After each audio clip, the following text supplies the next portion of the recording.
আও কুমিল্লাবাসী কই কিছু কিছু নোয়াখালী আসে আমাদেরকে বলে কুমিল্লার মানুষকে বলে ভাষায় দিব আমাদের বলে কিছুই নেই।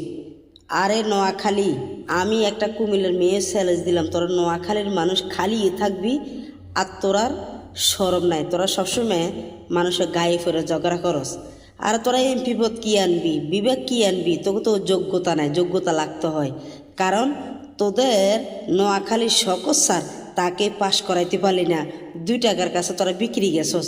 এবার বিভাগ আলে তো পুরো নোয়াখালী বেচে দিবি ওই রোহিঙ্গার কাছে। তোরা নোয়াখালীর মানুষ সবসময় কুমিল্লার পায়ে পড়ে থাকবি, পায়ের তলে থাকবি, পায়ের উপরে উঠার ক্ষমতা তোদের নাই। আর মুখ তুললে কথা বলবি না। আর টাকা দিকে তোকে নোয়াখালীর মানুষের মান সম্মান আছে রে, তোদের তো মান সম্মান নাই। যে মানবতা ফেরিয়ালা শকতের একটা লোকটার ফাঁস করাইতে পেলি না, কুমিল্লার পায়ে পড়ে বিবেক নিতে চাস?